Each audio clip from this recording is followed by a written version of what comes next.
Davom etamiz. Kecha 25 fevral kuni Toshkent shahrida 10-sinf o'quvchisi avtomobilda harakatlanayotib, yo'l-patrul xizmati inspektorini urib yubordi. Bu haqda ijtimoiy tarmoqlarda turli xabarlar tarqaldi.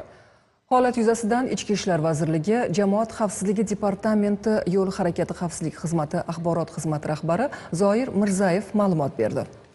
Kuni kecha 25 fevral kuni tungi soat 21:50larda Toshkent shahri Nukus ko'chasi, Mirobod dehqon bozori qarshisida yo'l patrul xizmati xodimi BMW rusumli transport vositasini to'xtatgan vaqtda 10-sinf maktab o'quvchisi ushbu transport vositasida harakatini davom ettirib, to'xtash ishorasiga bo'ysunmasdan xodimni urib yuborishi natijasida yo'l transport hodisasi sodir etgan. Hodisa oqibatida xodim turli darajadagi tan jarohatlarini olib, shifoxonaning jonlantirish bo'limiga yotqizilgan. Holat yuzasidan ayni paytda prokuratura organlari tomonidan Jinoyat kodeksining 266 moddasi bilan jinoyat ishi qo'zg'atilib, tergov harakatlari olib borilmoqda. Xuddi shuningdek, shu kabi holatlarning kelgusida sodir etilishini oldini olish maqsadida Ichki ishlar vazirligi tomonidan hamkorlikdagi huquqni muhofaza qilish organlari bilan birgalikda kuchaytirilgan tartibda nazorat va profilaktik tadbirlar olib borilmoqda. Xuddi shuningdek, ijtimoiy tarmoqlarda qonunlarga rioya etmaslikdan targ'ib qilib chiqqan ba'zi bir shaxslarning harakatlariga huquqiy baho berish uchun ayni paytda Ichki ishlar organlari tomonidan qo'shimcha surishtiruv harakatlari olib borilmoqda.